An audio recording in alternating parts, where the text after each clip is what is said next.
Take off your clothes. The command sliced through the air like a knife. Amara felt her entire body go rigid, her pulse hammering so loud she was certain they could hear it. The words hung there in the penthouse study, suspended between the scent of aged bourbon and the sound of Seoul's midnight rain battering against windows that stretched from floor to ceiling. She stood paralyzed, her simple cotton dress suddenly feeling transparent under the weight of two identical stares, one cold enough to freeze blood, the other hot enough to burn skin. "You're joking," she managed, her voice barely above a whisper. Lee Miho sat motionless in his leather chair, fingers pressed together like he was praying, though nothing about him suggested faith in anything but calculated outcomes. His twin, Lee Juno, circled her slowly, each footfall silent against expensive carpet, yet she felt every step reverberate through her chest like a drum. "We've been over this," Miho said, his tone surgical. "The consummation isn't optional. It's necessity. Once you're completely ours," Juno added, stopping directly behind her, close enough that his breath ghosted across her neck. "Killing you becomes an act of war.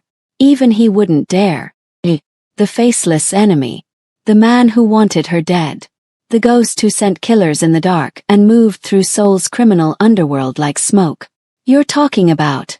Amara couldn't finish. Heat flooded her face despite the Arctic air conditioning. "Both of us," Miho supplied, rising from his chair with predatory grace. At the same time, the room spun. Amara gripped the desk's edge, her knuckles draining of color. "I can't. I've never." "We know." Juno's hand settled on her waist, possessive and claiming. 21. Nigerian. Christian. Virgin. "We know everything about you, Amara." Thunder exploded outside, and the lights stuttered. In that flash of darkness, she saw them clearly. Two halves of something terrifying and whole.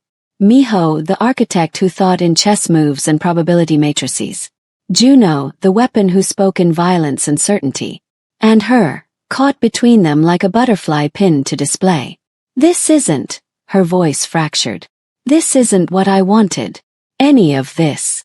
Miho closed the distance, and when he spoke, his voice carried an almost gentleness that made it worse. "What you wanted stopped mattering the night you chose to save my life." Juno's grip tightened on her waist. "Now you belong to us. Both of us.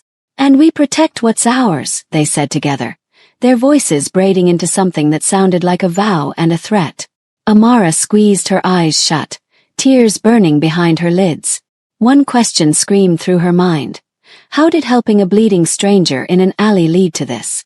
But before we dive into how Amara ended up in this impossible situation, I need you to do something. Hit that subscribe button and smash the like if you've ever helped someone without knowing the consequences, because what comes next will completely shatter everything you think you know about this story. Drop a comment telling me where you're watching from, and trust me, the twist in this story will leave you speechless. 3 weeks earlier, Seoul Garden Restaurant's fluorescent lights buzzed at 2:47 a.m., casting sickly yellow across tables still reeking of kimchi stew and soju. Amara wiped down the last booth, her spine screaming from 11 hours on her feet.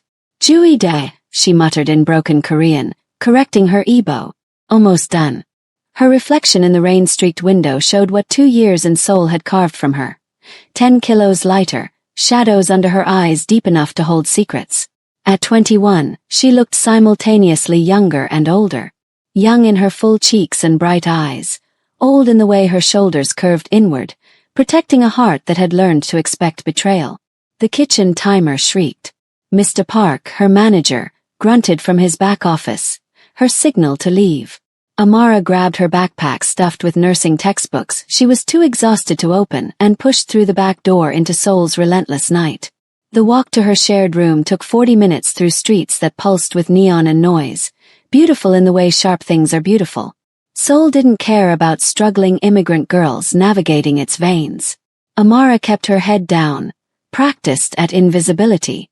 Immigration officers swept Itaewon on Friday nights, and her student visa dangled by a thread. She thought about her mother as she walked, about Mama back in Lagos whose hands trembled now from the Parkinson's that Nigerian hospitals couldn't properly treat. Every one Amara sent home was a prayer. "Hold on. I'm coming. Just hold on. 2 more years of nursing school," she whispered like a spell.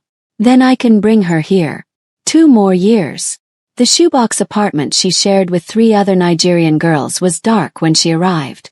Chidinma, Ngozi, and Blessing were already asleep, their breathing creating a symphony of exhaustion.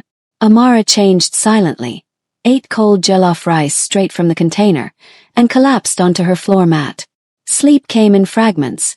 Ngozi snoring, the couple fighting upstairs in rapid Korean, the sound of her own dreams breaking. Saturday meant double shifts. Morning at the restaurant, evening at a Gangnam convenience store where she restocked shelves and smiled at customers who looked through her like she was made of glass. Between jobs, she attended nursing lectures, taking notes in a mixture of English and Korean. Her handwriting deteriorating as exhaustion accumulated like debt. Amara. Her roommate Chidinma caught her after class, worry creasing her forehead. Sister, you look like death walked over. When did you last sleep more than 4 hours? I'm fine. You're killing yourself. Chidinma grabbed her arm. This country doesn't care about us. Stay invisible. Work, study, survive. Don't be a hero. Amara managed a smile she didn't feel. Who said anything about being a hero? But that was the thing about Amara. She'd never learned to look away from suffering. It's why she'd chosen nursing. Why she sent money home that she desperately needed. Why she'd given her lunch to a homeless woman last week, even though it meant going hungry until dinner. Mama used to say, Umuan niji buichid elakota. Your sibling is your responsibility. Amara had taken it as gospel. The rain started during her convenience store shift, transforming Seoul's streets into rivers of reflected light. By the time she returned to the restaurant for the night shift, the storm was biblical. The kind of rain that made you forget what dry felt like. Mr. Park thrust trash bags at her. Back alley. Quick. Amara nodded, pulling her thin jacket tighter. The back exit opened onto a narrow alley that smelled of fermented vegetables and broken dreams. She'd made this trip 1,000 times, could navigate it blind. Tonight was different. The sound reached her first, low, animal, desperate. A groan that spoke of pain too deep for words. Every survival instinct screamed, run. This was how girls like her disappeared in foreign countries. This was how you became a cautionary tale. But the groan came again, weaker, and Amara's feet betrayed her better judgment. She found him slumped against the dumpster, expensive suit soaked black with rain and blood. So much blood. Oh, Jesus, she breathed, dropping to her knees beside him. Guanchin Heyo, are you okay? Stupid question. He clearly wasn't okay. The knife wounds in his abdomen were deep, professional, designed to kill slowly. His eyes opened, fever-bright, beautiful, terrified. Don't, he gasped in perfect Korean. Don't call anyone. They'll kill you too. Amara stared at this dying stranger who should have been at a nightclub or boardroom, not bleeding out in her alley. At his face that looked carved from marble, all sharp angles and aristocratic bones. At the way he looked at her like she was his last prayer. Mama's voice echoed. Your sibling is your responsibility. Okay, Amara said, making the decision that would shatter her life into before and after. Okay, I won't call anyone. But we need to get you inside. She didn't know she'd just saved the wrong man. She didn't know she'd doomed herself to become the wife of monsters. All she knew was someone was dying, and she was the only one who'd stopped to care. Amara had practiced on dummies in nursing school, weighted mannequins designed to simulate real patients. But those hadn't bled. Those hadn't groaned with every inch moved. Those hadn't looked at her with eyes that held secrets dark enough to drown in. Come on, she grunted, hooking her arms under his shoulders. He was solid muscle under expensive fabric. Help me. Please. He tried. God, he tried. His legs scraped against wet concrete as she dragged him toward the restaurant's back door. His blood painting a trail like breadcrumbs in a nightmare. The storage room was cramped and windowless, stacked with rice bags and industrial kimchi containers. Amara kicked the door shut and lowered him as gently as possible against the wall. Under the harsh bulb's light, she saw the damage clearly. 3 stab wounds. Professional. Shit, she whispered, hands shaking as she grabbed clean towels from the linen shelf. Go, he rasped, trying to push her away with blood-slicked hands. Run. Run from what? Helping someone. Amara pressed a towel against the worst wound, applying pressure the way her textbooks taught. He hissed through clenched teeth. I'm not leaving you to die. You don't understand. His Korean was flawless, nothing like her halting syllables. The people who did this, they don't leave witnesses. Good thing I didn't witness anything. She met his fever-bright eyes, pain-glazed, beautiful in a way that made her throat tight. I found you after. That's all. Something flickered across his face. Surprise, maybe, or disbelief that anyone could be this reckless. Amara grabbed the bottle of soju Mr. Park kept hidden behind the rice cooker. This will hurt. Everything hurts. She poured alcohol directly into the wounds. His back arched, a scream trapped behind his teeth, every muscle rigid. Amara worked fast, nursing training taking over. Clean pressure check for arterial bleeding. Her uniform soaked crimson. Her hands steady despite terror singing through her veins. What's your name? She asked, desperate to keep him conscious. Does it matter? Yes. She wadded fresh towels against his abdomen, using her full weight to maintain pressure. Their faces were inches apart, her braids falling forward to curtain them. If you die, I want to know who I tried to save. His laugh was bitter, breathless. Lee Miho. Amara Okafor. Nigerian. Is this really the time for small talk? Probably not. His hand found hers where it pressed against his wounds. His grip surprisingly strong. Why are you doing this, Amara Okafor? Because I'm an idiot, she thought. Because Mama taught me to care for my siblings. Because you looked at me like I was your last hope, and I've never learned to look away from hope. Because no one deserves to die alone in an alley, she said instead. Miho stared at her like she was an alien species, like kindness was a language he'd forgotten. Most people would have run. From the blood. From me. I'm not most people. No. His eyes started drifting closed. You're not. Stay with me. Amara tapped his cheek gently. Miho, stay awake. But consciousness was slipping away like water through fingers. His hand fell from hers. His breathing went shallow, erratic. Amara kept pressure on the wounds, counting heartbeats, monitoring his pulse. Medical school taught theory. Tonight taught reality. How blood smelled metallic and wrong. How human bodies were both fragile and stubbornly resilient. How 3 a.m. in a storage room could stretch into eternity. She talked to him even after he passed out. Told him about Lagos, about her mother. About the first time she saw Seoul's lights and thought she'd landed in a city made of stars. Told him he couldn't die because she'd gone through too much trouble saving him. And she was terrible at accepting failure. 3 hours passed. The bleeding slowed. His color improved from death pale to merely corpse gray. Around 5 a.m. His eyes fluttered open. You're still here, he said, voice raw with wonder. Where else would I be? Miho tried to sit up, failed.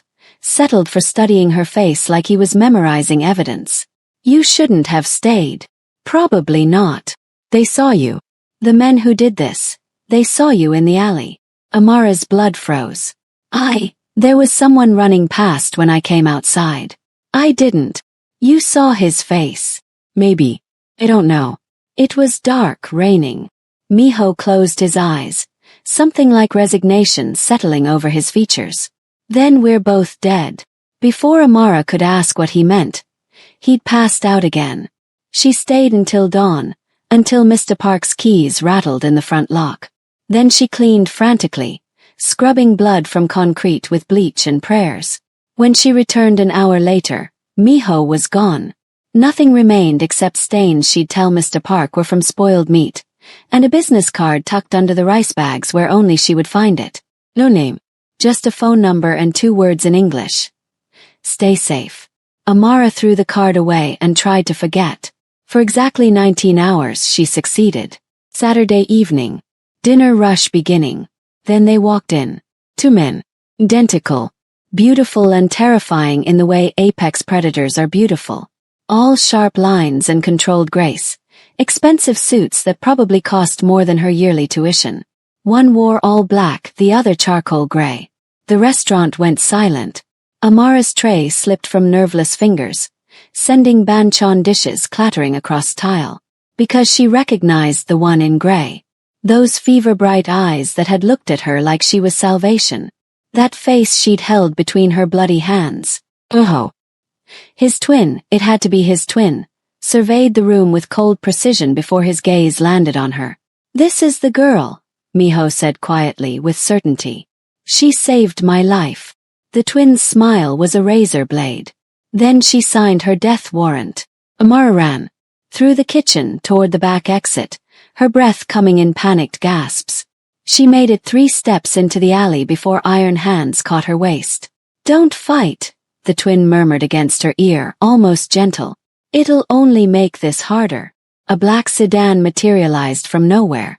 Strong hands, the twins' hands, she'd learned they belonged to Juno, guided her into the back seat with practiced efficiency. The door closed with the finality of a coffin lid. As Seoul's lights blurred past tinted windows, Amara realized the truth. Saving a dying man hadn't been mercy. It had been suicide in slow motion. And the worst part, she couldn't even regret it. The bedroom was bigger than her entire apartment. Floor-to-ceiling windows overlooked Seoul like a kingdom spread at her feet. The bed could sleep 5. The bathroom had heated floors and a tub large enough to drown in. It was a cage dressed in silk and marble. Amara spent the first night testing every exit. The door locked from outside. The windows were bulletproof, wouldn't open. The bathroom vent too small even for her. By dawn she'd exhausted every option and collapsed on the floor, too wary of the bed, too proud for tears. Twins came at 8 a.m. sharp. Miho entered first. Carrying a breakfast tray like this was a hotel and not a kidnapping. Juno followed, leaning against the doorframe with predatory casualness. In daylight, their differences sharpened. Miho moved like still water, smooth, measured, deep. Juno moved like lightning looking for a place to strike. "Eat," Miho said, setting the tray on the nightstand. "Go to hell." Juno's laugh was sharp as broken glass. "Already there, princess. Question is whether you're joining us or becoming a permanent resident." Amara's hands clenched. "You can't keep me here. I have school, work, people who'll report me missing. Already handled." Miho sat in the leather armchair like a king holding court, all elegant lines and hidden threat. "Your manager thinks you returned to Nigeria for a family emergency. Your roommates received texts from your phone explaining the same. Your university has a medical withdrawal on file." The air left her lungs. "You can't just erase my life. We just did." Juno pushed off the doorframe, circling her with restless energy. All coiled violence looking for release. "Because the alternative is your body washing up in the Han River." "Subtle," Miho murmured. "She should know what we saved her from." "Saved?" Amara's voice cracked. "You kidnapped me." "Protected you," Miho corrected, his eyes tracking her like a chess master calculating moves. "The men who stabbed me saw your face. They think you're involved with us now. Do you understand what that means? That you've made me a target because I helped you?" "Yes." No apology in his voice, just cold fact. "In our world, witnesses don't survive. The only reason you're breathing is because killing you would answer questions we're not ready to ask yet." Amara's mind raced. Our world. She'd heard rumors, every immigrant in Seoul had, about criminal organizations running shadow kingdoms beneath the city's glittering surface. "Who are you?" she whispered. The twins exchanged a look, an entire conversation in a glance. "Lee Miho," the one in gray said. "Lee Juno," the one in black added. "Heirs to the Lee family," they finished in unison, their voices braiding together like a curse. "The organization that controls half of Seoul's underworld." The room tilted. Amara grabbed the bedpost for balance. "Our father is Don Lee Jae-sung," Miho continued. "Our mother was Lee Ji-woo, killed by rivals when we were 16. We've been groomed since childhood to be ruthless, strategic, and above all united. Nothing breaks us apart," Juno added, something fierce and territorial in his tone. "Not enemies, not family, nothing." "Then why are you telling me this?" "Because you need to understand the rules." Miho leaned forward, elbows on knees. Intensity suddenly focused entirely on her. Rule 1. You don't leave this estate. Rule 2. You speak to no one without our permission. Rule 3. I'm not following any rules. Amara's fear crystallized into fury. You don't own me. Actually, Juno said, his smile dangerous. That's precisely the problem we're here to solve. Over the next week, Amara learned the prison's rhythms. Guards changed shifts every 6 hours. 3 meals delivered to her room. The twins visited daily, always together, never trusting her alone with either one. She tried escaping twice. First time she made it to the garden before guards caught her.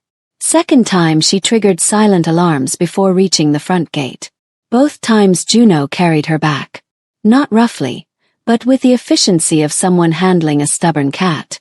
You're wasting energy, he told her the second time, depositing her on the bed. 40 guards on this estate. Cameras everywhere. You won't make it past the outer wall. I have to try.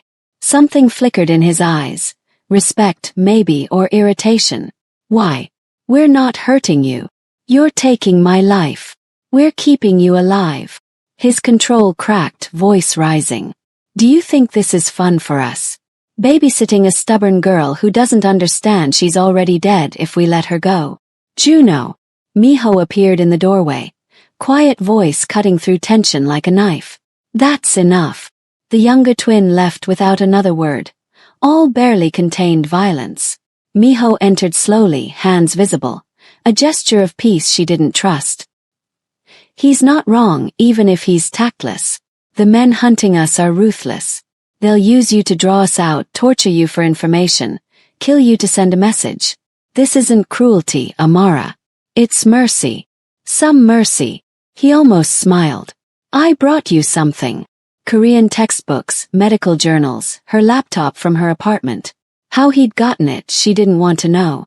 Your education doesn't have to stop. I've arranged online courses.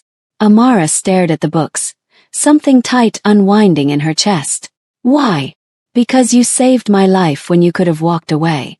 That deserves something better than just survival. It was the kindness that broke her. Amara turned away before he could see tears. I want to call my mother. Not yet. It's not safe. She'll think I abandoned her. She'll think you're alive. That's enough for now. The door closed behind him, soft as a confession. Days blurred into each other. Amara overheard whispers from guards who forgot she understood broken Korean. Words like gongdong anai, shared wife, sangdang yoja, the twins' woman. When she confronted them, Miho's expression was carefully neutral. Rumors are useful in our world. This one keeps you safe. How? Because, Juno said from behind her, making her jump. If people think you belong to both of us, killing you means war with the entire Lee family. It makes you untouchable. I don't belong to anyone. Then pretend, Miho said, his voice ice. Because pretending is what keeps you breathing. But pretending got harder when Juno ordered jollof rice from a Nigerian restaurant an hour away. When Miho left classical music playing low because he'd noticed she studied better with background noise. When they both started joining her for dinner, not to guard her but to talk. Miho told her about medical school dreams abandoned for family duty. Juno confessed he'd wanted to be an artist before his mother's murder made him a weapon. And Amara, God help her, started seeing them as human. The announcement came 2 weeks in. Both twins dressed for business in matching dark suits, standing in her room like judges at sentencing. We're getting married, Miho said. All 3 of us, Juno added. Amara laughed. Sharp, slightly hysterical. You're insane. We're strategic. Miho produced papers from his jacket. A contract marriage. Legal, binding, internationally recognized through certain channels. It legitimizes the rumors and provides legal protection. I won't. You will. Juno's voice was flat, final. Because the alternative is death, Amara. Not from us, from them. And we've worked too hard keeping you alive to let you throw it away on principle. The contract was in Korean and English, dense with legal terminology. Amara's hands shook as she read. Marriage to Lee Miho and Lee Juno. Duration indefinite. Terms renegotiable under specific circumstances. Benefits. Full family protection, financial security, legal citizenship. Cost, everything. I need time. You have until tomorrow. Miho's tone was almost gentle. I'm sorry, Amara, but time is the one thing we can't give you. That night, alone, Amara cried for the girl she'd been 3 weeks ago. The one who'd thought kindness was simple, who hadn't known that saving one life could cost her own. In the morning, with dawn breaking over Seoul like a promise or a threat, she signed her name on the contract. Mrs. Lee. Belonging to monsters. Owned by twins. The ceremony happened in the estate's private chapel at midnight, witnessed only by the Don and 2 lawyers who signed documents with the solemnity of pallbearers. Amara wore white. Not a wedding dress, but a simple hanbok that made her feel like a ghost. The twins flanked her in matching black suits, and when the officiant asked if she took them as husbands, her yes tasted like ashes. 2 rings, 2 vows. One bride caught between them like a sacrifice on an altar built from necessity. You are now bound, the Don said, his voice like gravel and old blood. His eyes, the same dark eyes his sons inherited, assessed Amara with the calculation of a man appraising livestock. In law, in name, the Lee family protects its own. It should have felt like salvation. Instead, it felt like being buried alive in silk. Back in her room, their room now technically, though the twins still kept separate quarters, Amara stared at the rings on her finger. Platinum bands, simple and expensive, claiming her in a language the whole underworld would understand. Mrs. Lee. Twice over. She hated how safe it made her feel. The first week of marriage passed in surreal normalcy. Breakfast with Miho, who read newspapers in 3 languages and asked about her coursework. Dinners with Juno, who taught her Korean curse words and laughed when she tried pronouncing them. Nights alone, wondering when they'd demand what the contract implied they were owed. But they didn't touch her, didn't push. Just watched with an intensity that made her skin prickle. The shift came 2 weeks in. Amara noticed it first in the guards' faces, tension where there'd been routine. Whispered conversations that stopped when she approached. Security detail doubled, then tripled. Suddenly she couldn't walk to the library without 4 men flanking her.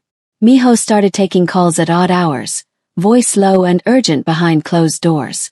Juno came back from meetings with split knuckles and blood on his collar, not bothering to hide it. The air in the estate thickened with something toxic, fear dressed as vigilance. On the 15th night of her marriage, Amara found Juno in the gym at 3 a.m., beating a punching bag like it had personally offended him.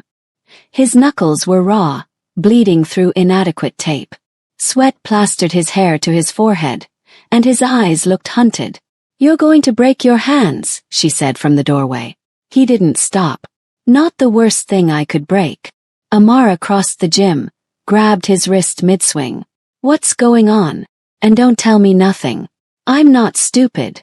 Juno stared at her hand on his wrist. Small, brown, steady against his pale skin. When he spoke, his voice was raw. You should be terrified of me. I am. I'm more terrified of not knowing why everyone's acting like I'm about to disappear. Because you might. He pulled away, started unwrapping his ruined hands. We found out who attacked Miho. Amara's heart stuttered. Who? Family. The word landed like a bomb. Someone inside our organization. Someone close enough to know Miho's route that night, skilled enough to nearly kill him, smart enough to frame it as a rival attack. The world tilted. But why? Succession. Miho's voice came from behind her. She hadn't heard him enter. He moved like smoke, all silent grace. Our father is dying. Cancer. He has maybe a year. Whoever controls the twins controls the empire after he's gone. And a house divided, Juno added bitterly, is easier to conquer. Kill one twin, turn the other into a weapon of revenge. Watch the family tear itself apart. Amara's mind raced. You said the men who stabbed Miho saw my face. If it was family, they know exactly who I am. Miho's expression was carved from ice. They've known since that night. Then why am I still alive? The twins exchanged that look again, the silent conversation that excluded everyone else. Because, Miho said carefully, you're more valuable alive. You saw something in that alley. Something you don't even remember seeing. Amara's breath caught. The man running past me. The memory surfaced like a body from dark water. Expensive suit, quick stride, face half hidden by rain and shadow. I barely looked at him. But you could identify him, Juno said, voice urgent now. If you saw him again in the right light. Your brain recorded it, even if you weren't paying attention. Who is he? Miho pulled out his phone, swiped through photos. 3 faces appeared.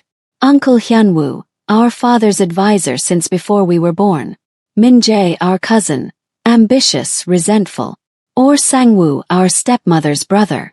One of them hired those men, Juno said. One of them tried to kill me. One of them wants you dead before you remember which. The faces blurred. Amara had seen them all at dinners, meetings, family gatherings where she was paraded through like evidence of the twins' unity. Any of them could have been the shadow in the rain. If they find out you're starting to remember, Juno said, they'll move fast, violently. So what do we do? Miho stepped closer, and suddenly the air felt thick, charged. We make you untouchable. Completely, legally, politically. And by Mafia law. I thought the marriage. The marriage is paper, Juno said. His hand found her wrist, thumb pressing against her racing pulse. In our world, a marriage isn't real until it's consummated. Until then, you're still just a contract of convenience. Amara's mouth went dry. And after, Miho moved to her other side, boxing her between them. Not threatening but inevitable. You become sacred. True wife. Killing you would trigger blood oaths, alliance wars, retribution from every family that's ever dealt with us. Even our traitor won't risk that. It's not about desire, Miho said, but his hand was still on her wrist. His eyes dark with something that looked dangerously like want. It's strategy, Juno added, but his gaze dropped to her mouth and stayed there. Survival. Amara's heart hammered. She should feel violated, objectified, reduced to a game piece.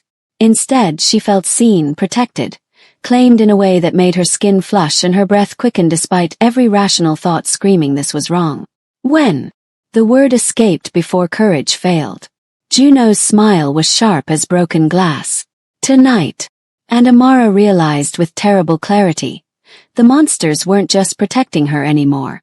They were falling. And so, God help her, was she. The attack came at 9 p.m., 3 hours before midnight, before consummation, before safety. Amara was in the library when the first explosion shattered the east wall. The building shook, books tumbling from shelves like casualties.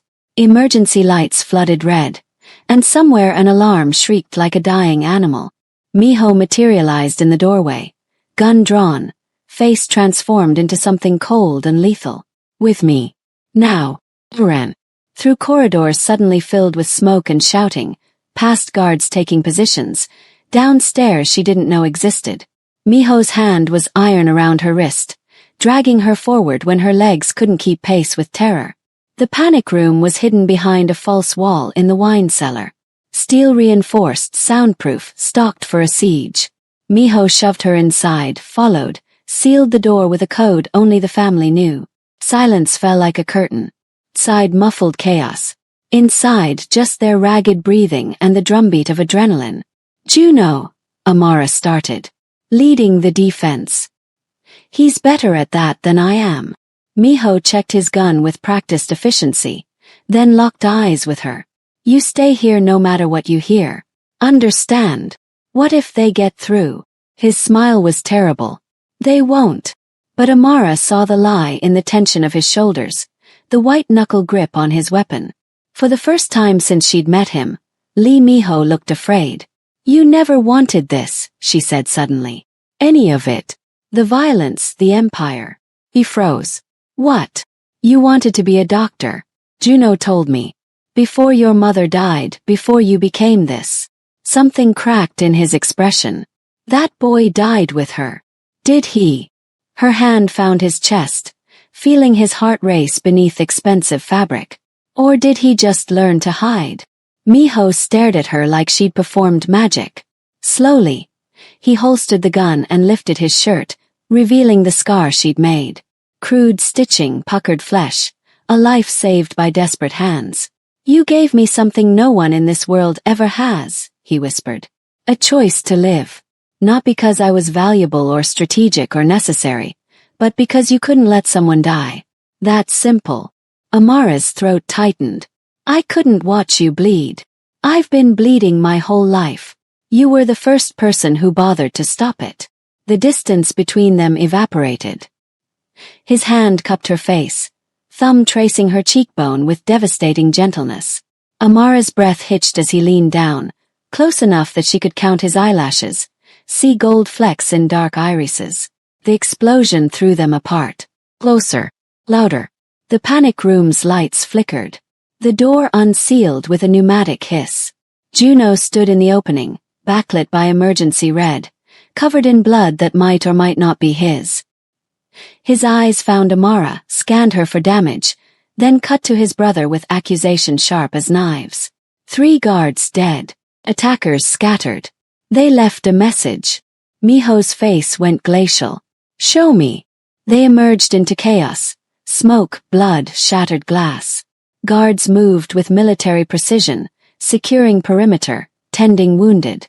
And on the estate's outer wall, carved deep enough to scar stone, Amara, name, her death sentence, written in letters 3 feet tall. "They know," Juno said unnecessarily. "They know we're protecting her, and they know why." "We should have moved faster," Miho said, voice Arctic fury. "I said that weeks ago." Juno whirled on his brother, tension finally snapping. "We've been playing defense while they pick us apart. This is on you. On me. You wanted to rush her, force her. To save her life, which is more than your careful planning has done." Amara watched them fracture. 2 halves of a whole splitting down fault lines of fear and helplessness and something raw. "You're in love with her," Juno accused, voice ragged. "Admit it." Miho's silence was answer enough. "And you're not." The older twin's response was surgical, precise, devastating. Juno's laugh was broken glass. "We're so screwed." A guard approached, holding a phone. "Sir, it's for Mrs. Lee." Amara's blood froze. No one should have this number. She grabbed the phone, ignored the twins' protest. "Hello, Amara." "Oh God, Amara." Chidinma's voice was shredded with tears. "Men came. They had guns. They destroyed everything. They said your name. They said if we heard from you." Sobbing cut through words. "What did you do? Who are these people?" The world collapsed. Chidinma Ngozi blessing. Her friends, her family. Threatened because she'd been stupid enough to save a stranger. Selfish enough to survive. "I'm so sorry," Amara whispered. "I never meant." "They said you were dead." "Are you dead, Amara? Are you a ghost?" "I have to go." "Wait." Amara ended the call, let the phone clatter to bloody concrete.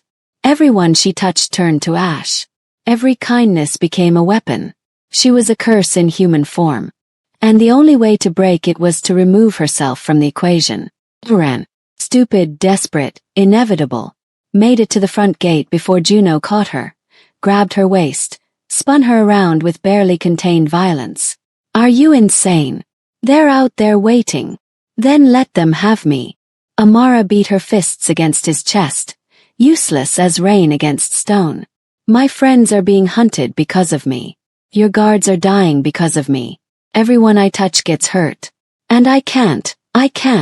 So your solution is suicide."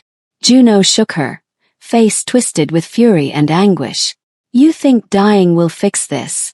It'll stop people from getting killed protecting me. It'll destroy us." The confession ripped from him like shrapnel. "You think we can just let you go, watch you die? You're ours, Amara. You've been ours since the moment you pressed your hands against my brother's wounds and refused to let him bleed out.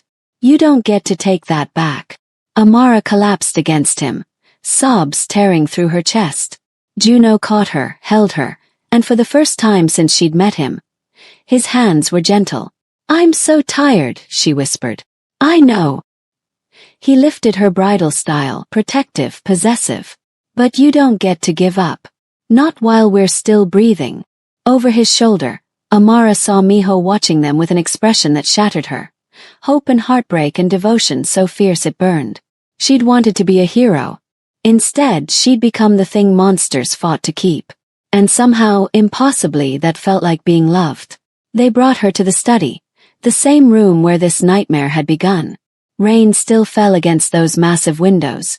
Seoul still glittered below like a city of false promises. But everything else had changed. Amara stood before the twins, salt-tracked face and trembling hands, while they watched her with expressions carved from different kinds of pain. Miho's was controlled, surgical, a man dissecting his own heart. Juno's was raw, bleeding, a wound refusing to close. "We can't do this anymore," Miho said finally, each word deliberate as a scalpel cut. "We can't protect someone who doesn't want to be protected. And we can't love someone who keeps trying to leave." Juno's voice cracked on love. The word he'd probably never said aloud before tonight. The admission hung between them like confession and accusation both. Love. Amara's laugh was broken. "You don't love me. Can't. This is strategy, protection, political." "Stop." Miho moved closer, slow as approaching something wild. "Stop hiding behind what this was supposed to be and see what it became. I didn't want to love you." The confession came from him like pulling shrapnel from a wound. Love is weakness in this world. Leverage. A knife your enemies use to cut you open. I've watched love destroy men, make them careless, reckless. I swore I'd never. He stopped, jaw clenched. "But you make me want to be weak. I've killed men for less than what you make me feel," Juno added, intensity burning like phosphorus. "Killed them for disrespect, for disloyalty, for looking at me wrong. But you..." His hand found her face, thumb catching tears she couldn't stop. "You make me feel everything I've spent years learning not to feel. And I'd kill 1,000 more to keep you. Not because your strategy, because losing you would destroy me. Both of us," Miho corrected quietly. "It would destroy both of us." The twins stood on either side of her, two halves of a whole, different but inseparable, loving her in languages that somehow said the same thing. "I don't understand," Amara whispered. "How can this be real? How can I?" The next word stuck in her throat, too terrifying to release. "Love us both," Miho replied gently. "Is that what you're afraid to admit? It's wrong. People don't, you can't." But even as she protested, her heart was screaming the truth. She'd fallen for Miho's quiet intensity, the way he brought her textbooks and asked about her dreams. Fallen for Juno's fierce protection, the way he made her laugh even when the world was burning. "How can I choose between you? You don't have to choose." Miho's hand found her other cheek, so now they held her face between them like something precious. "We're two halves of the same whole. We've never been separate, Amara. Not since birth. Not in business. Not in this. You saved one of us," Juno said, voice rough with emotion. "But you belong to both of us. That's not strategy. That's truth." Amara closed her eyes, tears spilling hot. "I'm so scared. Of us. Of this. Of caring about you. Of what happens when..." Her voice broke. "Everyone I love gets hurt. Then we're already hurt," Miho said simply. "The damage is done. The only question is whether you'll let us love you anyway." "Let us keep you," Juno added. "Not as a prisoner. Ours. Willingly." The word hung there, willingly. Offering her the choice they'd taken away weeks ago. Stay not because she had to, but because she wanted to. Before Amara could answer, her mind snagged on something. A detail surfacing from that rainy night like a body from deep water. "The ring," she said suddenly. Both twins stilled. "What?" "The man I saw running from the alley." Amara's eyes flew open, the memory crystallizing with sudden terrible clarity. He had a ring. Heavy gold, old-fashioned, with a crest. A tiger and crane twisted together. The color drained from Miho's face. Juno's hand dropped from her cheek, curling into a fist. "That's Uncle Hyunwoo's ring," Miho said, voice hollow. "Our family crest." The one our father gave him when he became chief advisor. Uncle Hyun-woo. Juno's laugh was acid. The man who raised us after our mother died. Who taught me how to shoot, how to fight, how to be ruthless. He tried to kill you, Amara said, and framed it as a rival attack to start a war. Take out one twin, Miho finished. His strategic mind already 3 steps ahead. Use the other's grief as a weapon. Wait for father to die, then eliminate whoever's left standing. Control the empire through chaos. The betrayal was a living thing, ugly and visceral. Amara watched it break something in both of them. The last piece of innocence, the final illusion that family meant safety. We can trap him, Juno said after a long moment, violence creeping back into his voice. Now that we know. The family gathering. Miho's eyes sharpened, calculating. 3 days from now. Every high-ranking member will be there. We make Amara identify him publicly, with witnesses. He can't retaliate without exposing himself further. And after? Amara asked, though she already knew. After, the consummation happens immediately, Juno said, his gaze dark, hungry, protective. Before he can organize a countermove. Once you're a true wife by Mafia law, killing you means war with every allied family. Even Uncle Hyun-woo won't risk that. He'll use those 3 days to make his move, Miho warned. It'll be dangerous. Everything about this is dangerous, Amara said. Fear threaded through her, but something stronger rose beneath it. Determination, fury, love that had grown teeth. I'll do it. Amara. I'll do it, she repeated, stepping forward so she stood between them, no longer caught but choosing. I'll identify him. I'll testify. I'll seal this marriage. All of it. Why? Miho's question was soft, searching. Amara looked at him, at the man who'd become her peace. Then at Juno, who'd become her fire. Because I'm already in love with both of you, and I'm done running from it. The confession hung in the air like a vow. Juno moved first, crushing his mouth to hers with desperate intensity. The kiss was fierce, claiming, tasting like relief and promise. When he pulled back, Miho was there. His kiss different, slower, deeper, like drowning in still water.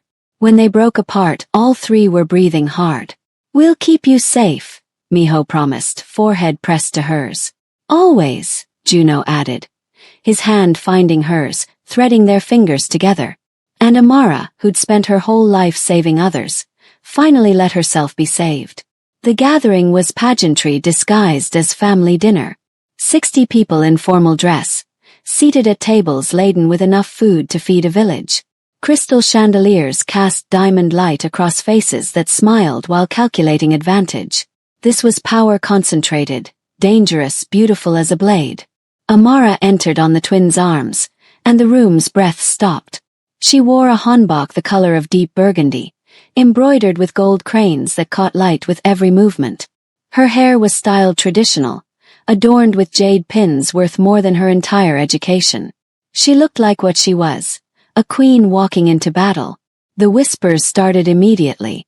Twins' wife, their shared woman, the outsider who'd captured both brothers. Uncle Hyun-woo sat at the head table beside the Don, his expression carefully neutral. But Amara saw the calculation in his eyes, the barely contained rage. He knew. He knew what was coming. Dinner was theater, courses appearing with military precision while conversation flowed in careful rivers of politics and veiled threats. Amara barely tasted the food, her stomach clenched too tight with anticipation. Miho's hand found hers under the table, steady. On her other side, Juno's thigh pressed against hers, solid and warm. Halfway through the main course, Miho stood. Silverware stilled. Conversations died. Our wife has something to share, he announced, voice carrying across the sudden silence. About the night I was attacked. Every eye turned to Amara. She felt their weight, judgment, curiosity, calculation. But she also felt the twins beside her, anchoring her. She rose on shaking legs. I saw him, she said, voice stronger than she felt. The man who ran from the alley before I found Miho bleeding. I saw his face. And I saw his ring. Uncle Hyun-woo's expression didn't change. A master's control. The Lee family crest, Amara continued, her finger lifting to point directly at him. Worn by Uncle Hyunwoo. You tried to kill him. Chaos erupted, shouting, chairs scraping back, hands reaching for concealed weapons. Uncle Hyunwoo surged to his feet, face twisted with fury.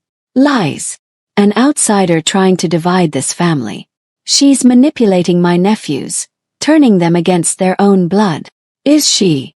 Juno dropped a folder on the table, contents spilling across white linen. Financial records showing money transferred to known assassins.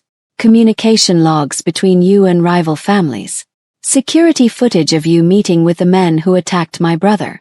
His smile was a razor blade. We've been watching you, Uncle. Waiting for you to make a mistake. Uncle Hyunwoo's mask cracked. His hand moved faster than thought, pulling a gun from inside his jacket. The room exploded. Guards moving, guests diving for cover. The Don's cold voice cutting through pandemonium. But Uncle Hyunwoo's gun wasn't aimed at the twins. It was aimed at Amara. You should have died in that alley, he snarled. Two things happened simultaneously. Juno's body slammed into Amara, driving her to the floor. Miho's hand struck Uncle Hyunwoo's wrist with surgical precision, sending the gun spinning. But Uncle Hyunwoo had planned for failure. Through the shattered window, a red laser dot appeared. Sniper positioned on the adjacent building. The dot found Amara where she lay beneath Juno, tracking across her chest toward her heart. Both twins moved to shield her. The shot cracked like thunder. Juno jerked, blood blooming across his shoulder like a flower. He stayed covering Amara, his weight pressing her safe against marble while guards returned fire. Somewhere glass shattered. Someone screamed.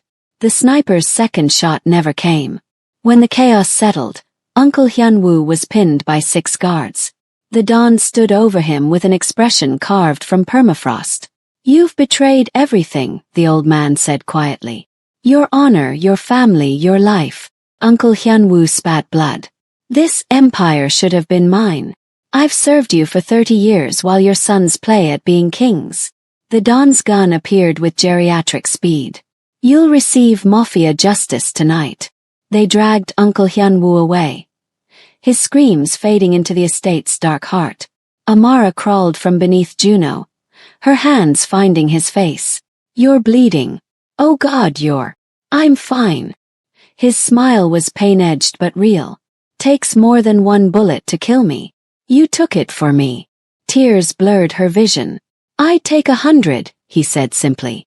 In the medical wing, while a doctor worked on Juno's shoulder, the Don approached Amara. Up close, he looked ancient, a man held together by will and violence, death already whispering in his bones. You've brought honor to my sons, he said, his assessment clinical. And chaos to my family. I'm sorry. Don't be. His hand, liver-spotted and heavy, settled on her shoulder. Chaos reveals truth. You are truly a Lee now. My daughter. Their wife. His eyes, so like his son's, held something almost like warmth. Welcome to the family, Amara. Uncle Hyunwoo's execution happened at midnight in the courtyard. Amara didn't watch, but she heard the single gunshot, final as a period.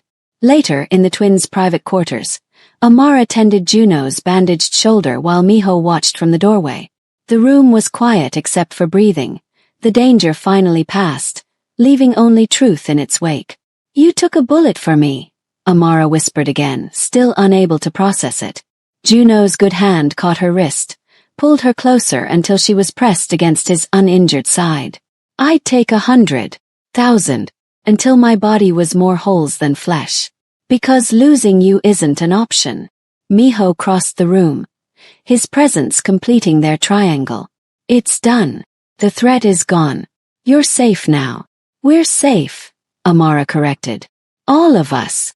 The word hung there, acknowledging what they'd become. Not captive and captors, not strategy and asset, but something beyond convention, beyond judgment.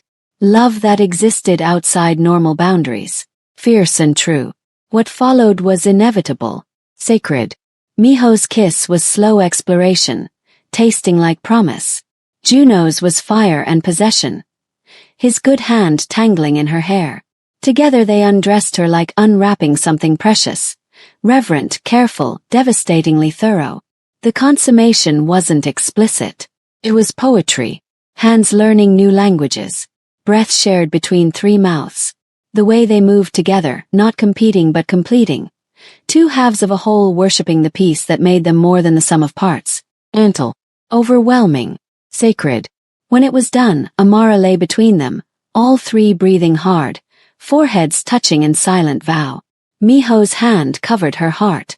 Juno's lips pressed against her temple. And Amara finally completely felt safe. Ours, they whispered together. Yours, she agreed. The marriage was sealed. The family was whole. And love, impossible, unconventional, fierce, had won.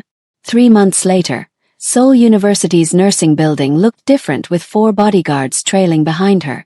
Students whispered, professors treated her with cautious respect, but Amara had learned to wear her new identity like armor. Mrs. Lee, wife to the city's most powerful twins, but still herself underneath. She aced her exam on trauma response. The irony wasn't lost on her. Good, Juno asked when she emerged, his hand immediately finding hers. Perfect, she said and meant it. The apartment where Chidinma, Ngozi, and Blessing now lived was in Gangnam. 3 bedrooms, modern appliances, safe. Amara visited weekly, bringing Nigerian food and laughter that felt like home. Her friends had forgiven her, mostly because they'd seen the twins and understood some forces were simply inevitable. You're glowing, Chidinma said during last week's visit, eyes narrowed with suspicion. Either you're pregnant or in love. Maybe both, Amara thought, but kept the secret tucked close. The biggest miracle sat in the estate's guest wing. Her mother, flown first class from Lagos, receiving treatment from Seoul's best neurologists. The Parkinson's wasn't cured, but it was managed, controlled. Her mother's hands shook less now when they held Amara's face. NWAM, Mama whispered in Igbo. My daughter, you've become a queen. I'm still me, Amara insisted. But she wasn't, not entirely. The girl who'd saved a stranger had evolved into a woman who sat in family meetings and suggested humanitarian initiatives. Who'd learned to read the dangerous language of Mafia politics. Who could smile at enemies while wearing a gun strapped to her thigh. Juno's insistence, and she'd learned he was usually right about danger. She was still kind, still compassionate. But now there was steel beneath the softness, a spine forged in fire and love. The dawn was dying slowly.